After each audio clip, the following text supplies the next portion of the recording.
اور اللہ تعالیٰ ہمارا جس نے ایک انسان کو بچایا اس نے پوری انسانیت کو بچا لیا. یہ وہ آیت کا ٹکڑا ہے جو آپ کے ہاسپٹلس کے باہر لکھا ہوتا ہے. اور ڈاکٹرز اپنے آپ کہتے ہیں ہم مسیح ہیں, چور اور ٹھگ تے ڈاکو ہو تسی الا ماشاء اللہ. ڈاکٹرز کہتے ہیں جناب انجینئر صاحب چونکہ انجینئر ہیں اس لیے شاید ہم سے جیلسی رکھتے ہیں. ایسا نہیں ہے میرے بھائی.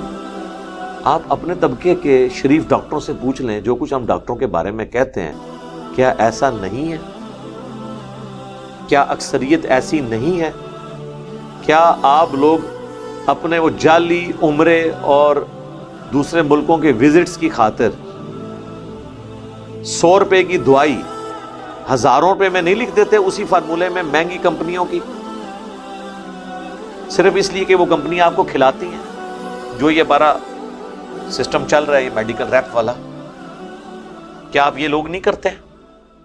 حرام کے پیسوں پہ عمرے کرنے گئے ہوئے ہوتے ہیں. وہ جی گفٹ ہے, گفٹ ضرور لیں لیکن آپ فارمولہ لکھ کے دیں, دوائی نہ لکھ کے دیں. جس طرح باہر کے ملکوں میں ہوتا ہے ڈاکٹر تو دوائی نہیں لکھتا, وہ صرف سمٹمز بتاتا ہے, پھر فارمسٹ جو ہے نا وہ لکھتا ہے کہ ہاں جی اس کو یہ سالٹ چاہیے یہ ٹھیک ہو جائے گا.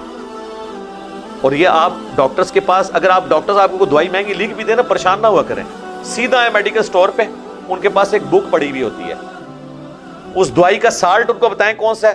آپ عام آدمی بھی جو تھوڑی سی انگریزی پڑھ سکتا ہے وہ سالٹ میچ کرے, آپ کو BCO دوائی مل جائے گی. آپ حیران ہوں گے کہ 400 روپے کا کیپسول آپ کو 10 روپے میں مل جائے گا اسی سالٹ کے اندر. وہ 400 روپیہ اپنے برانڈ کا لے رہا ہوگا کیونکہ اس نے 400 میں سے 300 روپے ڈاکٹر کو یا 200 روپے کھایا ہوگا, 100 روپے اپنی جیب میں ڈالا ہوگا, اس لیے وہ 400 قیمت.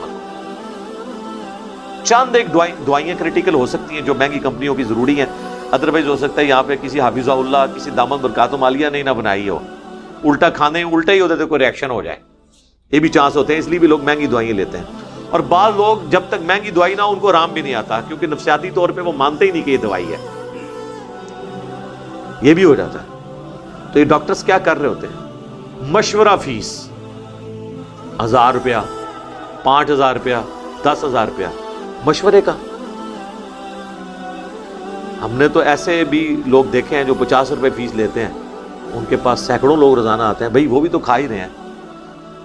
یہی وجہ آپ دیکھیں یہ کروڑوں کماتے ہیں, ان کی اولادیں ان کو کتے کی طرح ٹریٹ کرتی ہیں, ان کی تعفن زدہ لاشیں چھوڑ کے وہ چلی جاتی ہیں, ان مرے ووں کے وہ انگوٹھے لگواتے ہیں ان سے ہتھیار, کیونکہ حرام کے پیسے پہ انہوں نے ان کو پرورش کی بھی ہوتی ہے نجائز لوگوں کے ساتھ.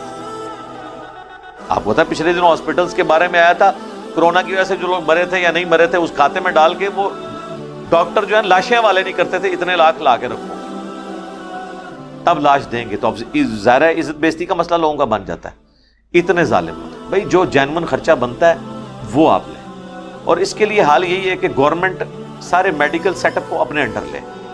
اگر یہ پرائیویٹ ہاسپٹلس کے اوپر پرائیویٹ ڈاکٹرز کے اوپر چھوڑ دیں گے تو وہ تو آپ کی چمڑی اتاریں گے. وہ تو ایسے ظالم ہیں کہ وہ پریکٹس تو کرتے ہیں سرکاری ہاسپٹلس میں لیکن شام کو مریضوں کو اپنے کلینک پہ بلا لیتے ہیں, حالانکہ انہیں پتہ ہے کہ کوئی اتنا بڑا مسئلہ نہیں ہے, اور دنیا جان کا ٹیسٹ لکھ کے دے دیتے ہیں,